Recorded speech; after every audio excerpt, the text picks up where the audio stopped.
تو حضرت معاذ بن جبل رضی اللہ تعالی عنہ کہتے ہیں کہ صبح کے خوبصورت لمحے اور حضور کی قربت اور سفر کی گھڑیاں اور چل بھی رہا تھا میں آقا کریم علیہ السلام کے ساتھ ساتھ، تو موقع غنیمت جانا تو میں نے کہا کہ اے اللہ کے پیارے رسول صلی اللہ علیہ وآلہ وسلم، مجھے آپ کی قربت میسر آئی ہے تو اس موقع سے میں فائدہ حاصل کرتے ہوئے آپ سے سوال پوچھنا چاہتا ہوں، اور وہ یہ کہ مجھے کسی ایسے عمل کے بارے بتا دیجئے جو عمل مجھے جنت میں داخل کر دے اور جہنم سے دور کر دے۔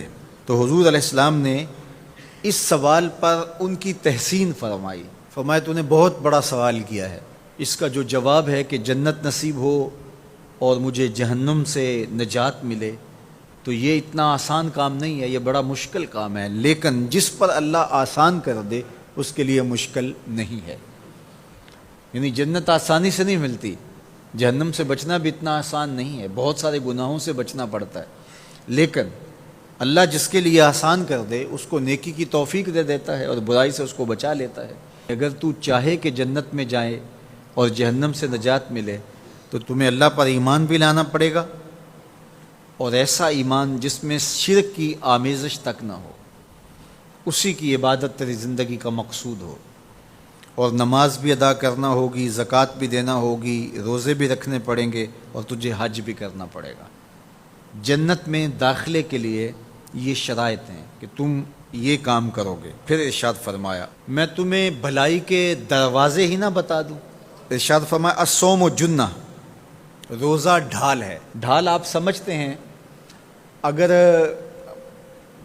آپ لوگوں نے ڈھال نہیں دیکھی ہوئی تو آج کے زمانے کے اندر تو سب لوگوں نے جو ہے وہ ڈھال دیکھ لی ہے، چونکہ اس وقت ترکی نے اس طرح سے اپنے کلچر کو اور اپنی تہذیب کو جدید ذرائع ابلاغ کے ذریعے لوگوں تک پہنچایا ہے کہ اب 800-700 سالہ پرانی چیزیں بھی ہمارے سامنے آ گئی ہیں، ورنہ ہم یہ باتیں کیا کرتے تھے تو لوگ ان باتوں کو سمجھا نہیں کرتے تھے، چونکہ اس کا کوئی نمونہ اور شکل موجود نہیں تھی۔ جب دشمن تیر پھینکے تو تیر سے بچنے کے لیے وہ لوہے کا پتلا جو آگے کر دیا جاتا ہے، جو تیر کو اپنے اوپر روک لیتا ہے، اس کو عربی میں جنہ اور اردو میں ڈھال کہا جاتا ہے۔ تو آقا کریم نے فرمایا روزہ ڈھال ہے، تو گویا جہنم کی آگ سے بچانے کے لیے جو ہے وہ روزہ کام دے گا۔ والصدقۃ تطفئ الخطیئۃ، یہ گناہوں کو مٹا ڈالتا ہے، جس طرح کہ آگ کو پانی بجھا ڈالتا ہے، تو اس طرح جب صدقہ دیا جاتا ہے تو جو گناہ ہوتے ہیں وہ ایسے مٹتے ہیں کہ لگتا ہے یہاں گناہ تھے ہی نہیں۔ آگے ارشاد فرمایا رات کے پیٹ میں نماز ادا کرنا، یعنی تہجد کی نماز ادا کرنا۔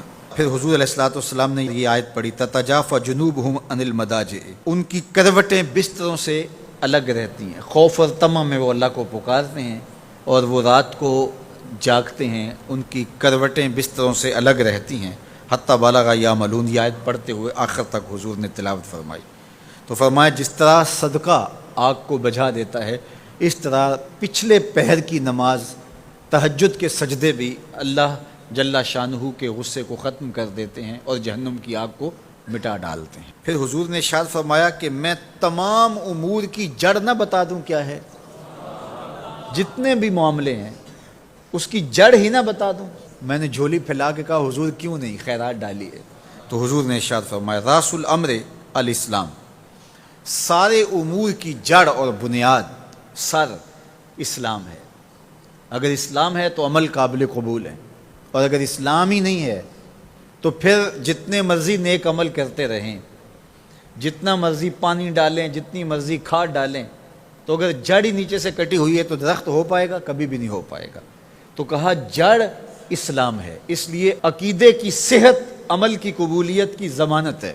تو تمام امور کی جڑ اور بنیاد اور سرا اسلام ہے، اور اس کا ستون نماز ہے۔ اور صحابہ نماز کے جس طرح پابند رخوگر تھے، تو وہ تاریخ کی روایات آپ دیکھ سکتے ہیں، آپ کو ایک صحابی بھی بے نماز نہیں ملے گا۔ وذروۃ صنامہ الجہاد، اور کوہان کی بلندی، چوٹی اسلام کی، وہ جہاد ہے۔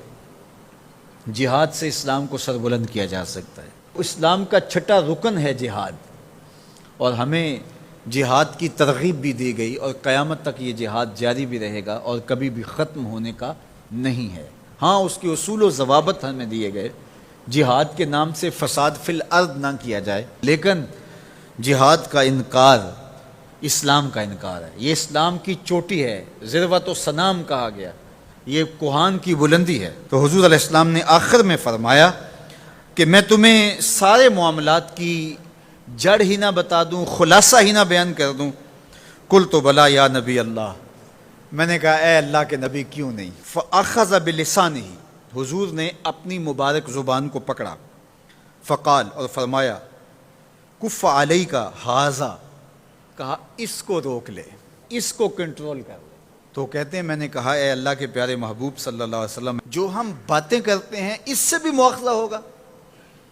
یعنی عمل پر تو پکڑ ہوگی، لیکن جو ہم زبان سے بات نکال دیتے ہیں تو کیا اس بات پر بھی مواخذہ ہوگا؟ تو حضور علیہ السلام نے ارشاد فرمایا کہ لوگ منہوں کے بل یا ٹھوڑیوں کے بل جہنم میں ڈالے جائیں گے، یہ ان کے بولے ہوئے بولوں کی وجہ سے ہوگا، ان کی زبان کی کمائی کی وجہ سے ہوگا۔ تو اپنی زبان کی حفاظت کرو تو جنت کا داخلہ مل جائے گا۔ تو گویا زبان کی حفاظت سے لے کر کے اللہ کے حضور سجدے تک اور اللہ کی عبادت تک، یہ ہے وہ نصاب جو جنت میں جانے کا ہے۔ اللہ ہم سب کو 5 گانہ باجماعت نماز کی توفیق دے، اللہ ہمیں توفیق حج کی نصیب کرے، اللہ ہمیں رمضان المبارک کے روزے رکھنے کی توفیقات سے مالا مال کرے، اللہ اپنی راہ میں جد و جہد اور جہاد کی توفیق سے مالا مال کرے، اور اللہ ہمیں ہماری زبان کی حفاظت کی توفیق دے تاکہ ہم خیر کی راہوں کے مسافر رہیں۔